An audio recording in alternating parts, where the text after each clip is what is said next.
les jeunes Canadiens connaissent cette chanson. Depuis sa sortie il y a maintenant plusieurs mois, Make Up Your Mind est un véritable carton. Final State, le groupe québécois à l'origine de ce hit, s'est enfin fait une place dans la pop rock nord-américaine après des années de travail. Mais percer dans le milieu musical est bien difficile. Si les 4 jeunes Québécois sont en train de réaliser leurs rêves, des centaines d'autres artistes de la province de Québec n'arrivent pas à se faire connaître. Pourtant, pour Danny Gagnon, le manager des Final State, c'est le bon moment. La musique a beaucoup changé, l'industrie est en grand changement.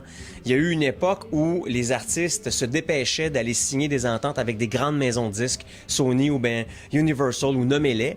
Et cette époque-là est un peu révolue parce que les maisons de disques investissent et doivent investir des millions de dollars pour réussir à faire sortir un groupe. Et on voit des groupes comme U2 qui donnent leur musique maintenant. Alors, la rentabilité est même plus dans la création de musique et la vente d'albums.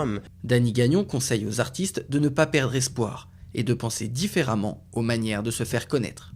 Les artistes en général sont forcés à être créatifs et inventifs pour essayer de se mettre en marché. Plein de bands qui ont des formules d'affaires à eux, qui grâce à YouTube, grâce à les plateformes Internet, grâce à des covers sur Facebook, réussissent à faire parler d'eux assez fort pour finalement attirer une maison de disques quand il n'y a plus de risque.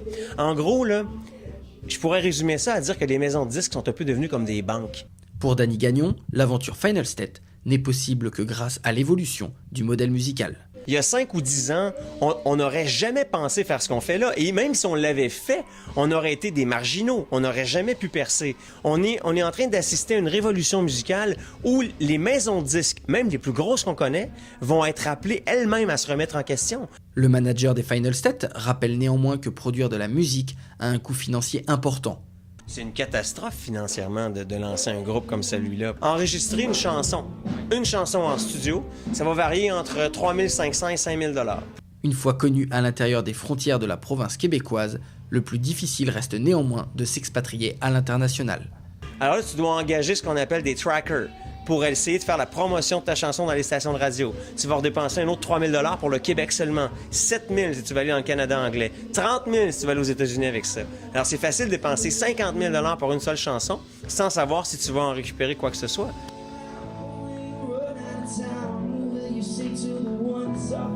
L'exemplaire a pu rencontrer le groupe lors de leur passage à Québec le 29 novembre dernier, en marge de leur premier concert en solo.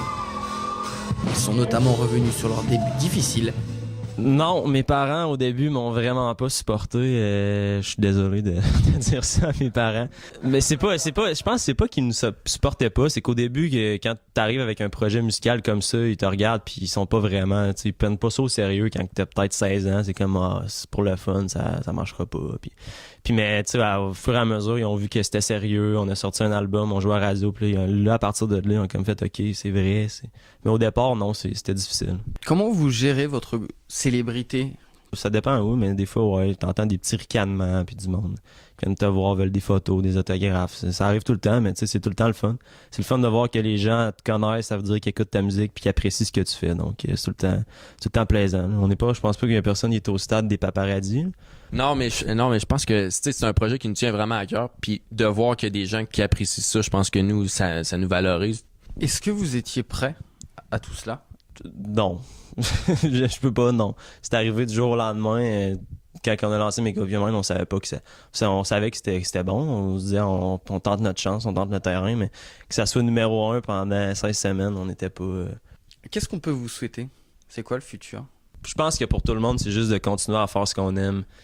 Continuer de faire de la musique. Continuer à monter sur scène, sortir des albums, je pense que c'est vraiment ça, c'est ça qu'on aime. Donc. Les membres du groupe sont revenus sur le téléchargement illégal de la musique, ainsi que sur le fait de chanter en français dans la province québécoise. Arrêtez de télécharger la musique sur Internet, achetez-la. Je pense que tous les artistes sont conscients que pour avoir une bonne visibilité au Québec, il faut avoir de la visibilité. Fait qu'on a pris la chance de jouer dans la radio. On a fait une version francophone.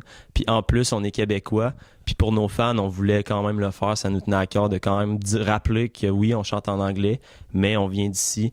Pour Annabelle et Alexandra, deux fans de pop rock, le groupe Final State a eu raison de choisir de chanter en anglais. Moi, je trouve qu'en anglais, c'est correct. Parce que ça va leur donner plus de public, si on veut, puis plus de façon de pouvoir percer plus loin que juste le Québec. Ouais. Malgré le succès, Danny Gagnon garde les pieds sur terre. On prend des décisions au gré de ce qui s'en vient devant nous, en espérant faire les bons choix. Des fois, on se trompe, des fois, on fonctionne. Reportage signé Jordan Proust à Québec pour l'Exemplaire.